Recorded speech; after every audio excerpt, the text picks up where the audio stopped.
नमस्कार दोस्तों, मैं हूं आपके साथ आपका राजके वर्मा और आप देख रहे हैं रिपोर्टर जी। दोस्तों, आज बात करेंगे गुरुग्राम में स्टिल+4 पॉलिसी पर जो stay Punjab and Haryana high court ने लगाया था। उसके बाद एक बड़ी कार्रवाई भी देखने को मिली। गुरुग्राम के अलग अलग सेक्टर्स में जो प्रशासनिक बुलडोजर है वो चला, जितना भी एनक्रोचमेंट है लगातार जो उसे तोड़ा जा रहा है। और इस सब के बीच एक खबर और सुर्खियों में है, वो ये है कि जो स्टिल+4 ऑलरेडी बने हुए हैं, क्या उन्हें भी अब विभाग नोटिस देने की तैयारी कर रहा है? क्या वहाँ पर अब अंदर तक बुलडोजर घुसने की तैयारी में है? और क्या आपका भी फ्लोर इस लिस्ट में शामिल है?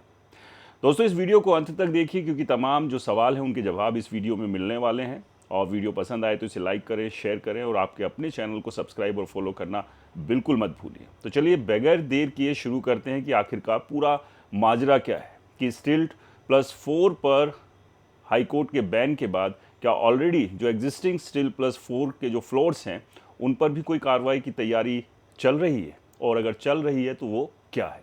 दोस्तों, बाहर से अतिक्रमण हट गया, अब अंदर क्यों आ रहा है बुलडोजर? अगर आप गुरुग्राम में रहते हैं, प्रॉपर्टी खरीदने की सोच रहे हैं या पहले से फ्लैट यानी फ्लोर ले चुके हैं, तो ये सवाल आज हर किसी के दिमाग में घूम रहा है। और सच कहें तो इसका जवाब जितना सीधा दिखता है उतना है नहीं, क्योंकि ये सिर्फ एक बिल्डिंग टाइप का मामला नहीं है, ये पूरे शहर के रियल एस्टेट मॉडल का सच है। सबसे पहले समझिए कि स्टिल्ट+4 आखिर है क्या।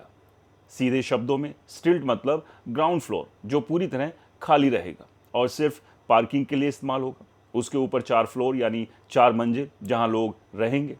और यही मॉडल गुरुग्राम की लाइसेंसिंग कॉलोनीज में सबसे ज़्यादा देखने को मिलता है, क्योंकि इसमें बिल्डर को ज़्यादा यूनिट बेचने का मौका मिलता है और ख़रीदार को रिलेटिवली सस्ता फ्लोर मिल जाता है। लेकिन यहीं से एक खेल शुरू होता है, क्योंकि कागज़ पर जो नियम है और ज़मीन पर जो होता है, दोनों में ज़मीन आसमान का फ़र्क है। नियम साफ कहता है कि ग्राउंड फ्लोर यानी स्टिल्ट एरिया में कोई भी कंस्ट्रक्शन अलाउड नहीं है, ना कमरा, ना दुकान, ना ऑफिस, सिर्फ गाड़ियाँ खड़ी होंगी ताकि कॉलोनी में ट्रैफिक और पार्किंग का दबाव ना बढ़े। लेकिन ग्राउंड रियलिटी कुछ और ही कहानी सुनाती है। जहाँ पार्किंग होनी चाहिए वहाँ पूरा फ्लैट बना दिया गया, कहीं उसे किराए पर दे दिया गया, कहीं दुकान खोल दी गई, कहीं ऑफिस के इस्तेमाल के लिए उसे यूज़ किया जा रहा है, और कई जगह तो पूरा ग्राउंड फ्लोर बेच दिया गया जैसे वो कोई इंडिपेंडेंट यूनिट हो। अब सोचिए, जब हर बिल्डिंग में 3 से 4 गाड़ियों की जगह पर लोग रहने लगेंगे तो सड़क पर क्या होगा? गाड़ियाँ बाहर खड़ी होंगी, जाम लगेगा, एम्बुलेंस तक अंदर नहीं आ पाएगी। और यही कारण है जिसकी वजह से आज प्रशासन सख्त हुआ है। आंकड़ों की बात करें तो अलग अलग मीडिया रिपोर्ट्स के मुताबिक गुरुग्राम में लगभग 7,500 से ज़्यादा स्टिल्ट+4 इमारतें जांच के दायरे में। और चौंकाने वाली बात यह है कि इनमें से करीब 60 से 70% में किसी न किसी तरह का वायलेशन पाया गया, यानी हर 10 में से 6 से 7 बिल्डिंग्स में नियम तोड़े गए, जो अपने आप में एक बहुत बड़ा सिस्टम फेलियर दिखाता है। दोस्तों, हिंदुस्तान टाइम्स की एक रिपोर्ट में बताया गया कि लाइसेंसी कॉलोनी में बड़े पैमाने पर पार्किंग एरिया को कवर करके उसे रहने या कमर्शियल यूज में बदल दिया गया। वहीं इंडियन एक्सप्रेस की रिपोर्ट में भी इसी बात को हाईलाइट किया गया कि कैसे बिल्डर्स और लोकल लेवल पर मिलीभगत के कारण ये अवैध निर्माण सालों तक चलता रहा और किसी ने रोकने की कोशिश भी नहीं की। दोस्तों, यहाँ एक और दिलचस्प बात समझिए, ये सिर्फ बिल्डर की गलती नहीं, कई बार खरीदार भी इसमें शामिल होते हैं, क्योंकि उन्हें सस्ता फ्लैट चाहिए होता है और बिल्डर उन्हें एक्स्ट्रा स्पेस का लालच देता है। लेकिन बाद में यही एक्स्ट्रा स्पेस सबसे बड़ा रिस्क बन जाता है। इकोनॉमिक टाइम्स की एक एनालिसिस में भी ये बात सामने आई कि गुरुग्राम जैसे शहरों में बिल्डर फ्लोर कल्चर तेजी से बढ़ा, क्योंकि लोग हाई राइज सोसाइटी के बजाय कम भीड़ और ज़्यादा प्राइवेसी चाहते हैं। लेकिन इस डिमांड का फ़ायदा उठाकर कई बिल्डर्स ने नियमों को नज़रअंदाज किया और ज़्यादा से ज़्यादा यूनिट बेचने के लिए स्टिल्ट एरिया तक को बेच डाला। ऐसे में अब सवाल ये उठता है कि इतने सालों तक ये सब चलता कैसे रहा? तो इसका जवाब है सिस्टम की ढिलाई, लोकल अथॉरिटीज़ की अनदेखी और कहीं ना कहीं लोगों की भी चुप्पी, क्योंकि जब तक कोई शिकायत नहीं करता तब तक कोई कार्रवाई भी नहीं होती। लेकिन अब जब मामला कोर्ट तक पहुंच गया और लगातार शिकायतें बढ़ी, तो प्रशासन के पास एक्शन लेने के अलावा कोई रास्ता नहीं बचा। आपको ये भी समझना होगा कि स्टिल्ट+4 मॉडल खुद में गलत नहीं है, ये एक सही और प्लान डेवलपमेंट का हिस्सा है। लेकिन जब हम इसका मिसयूज करते हैं तभी समस्या पैदा होती है। जैसे अगर हर बिल्डिंग में स्टिल्ट एरिया खाली रहे तो पार्किंग की समस्या काफ़ी हद तक सुलझ सकती है, लेकिन जब उसी जगह पर लोग रहने लगते हैं तो पूरी कॉलोनी की प्लानिंग ही बिगड़ जाती है। और एक और बड़ा एंगल यहाँ है सेफ्टी का।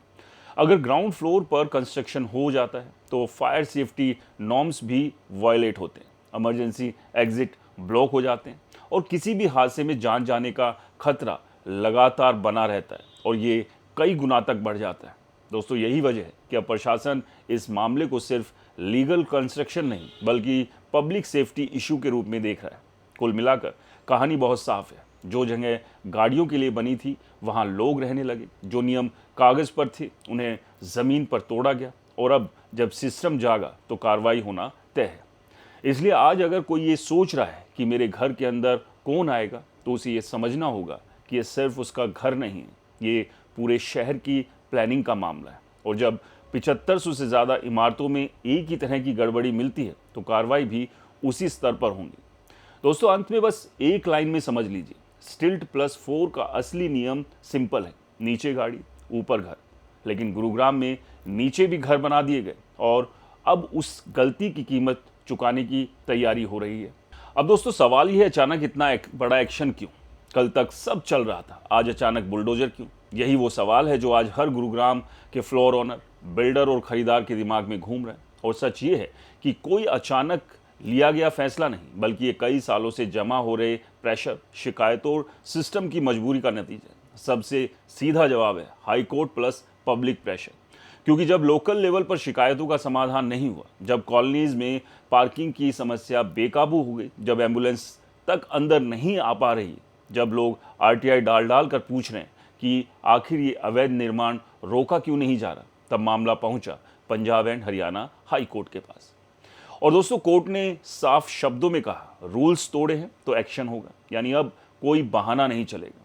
कोर्ट के इस सख्त रुख के बाद भी प्रशासन अचानक एक्टिव नहीं हुआ बल्कि उसे एक्टिव होना पड़ा। और यही वजह है कि पिछले कुछ दिनों में आपने गुरुग्राम में जो डिमोलिशन ड्राइव देखा वो असल में इसी दबाव का सीधा नतीजा है।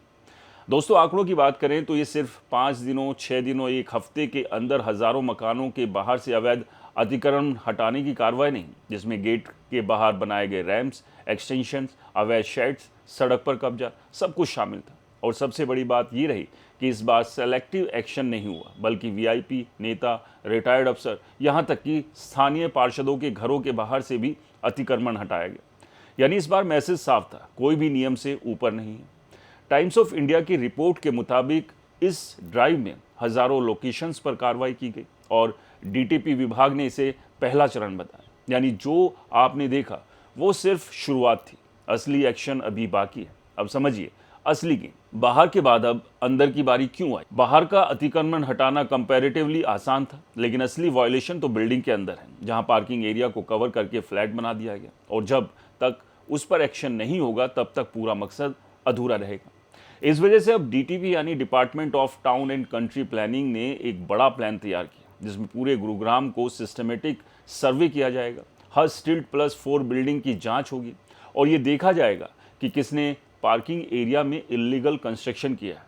इसके लिए सिर्फ एक विभाग नहीं बल्कि मल्टीपल एजेंसीज को साथ लाया गया है, जैसे जीएमडीए यानी Gurugram metropolitan development authority, MCG यानी municipal corporation Gurugram, HSVP Haryana शहरी विकास प्राधिकरण और HSIIDC Haryana state industrial and infrastructure development corporation. दोस्तों, क्योंकि ये समस्या मल्टी लेयर्ड है और इसका समाधान भी कोऑर्डिनेटेड एक्शन से ही संभव है। इकोनॉमिक टाइम्स की रिपोर्ट में भी ये बात सामने आई कि डीटीपी ने इन सभी एजेंसियों को क्लियर निर्देश दिए कि 1 मई सुबह 10 बजे तक डिटेल रिपोर्ट दी जाए, जिसमें ये बताया जाए कि किस बिल्डिंग में क्या वायलेशन है, कितनी पार्किंग स्पेस एनक्रोच की गई है, चौथी मंजिल से जुड़े डेवलपमेंट चार्जेस का क्या स्टेटस है और इंफ्रास्ट्रक्चर जैसे सड़क, सीवर, पानी पर इसका क्या असर पड़ा।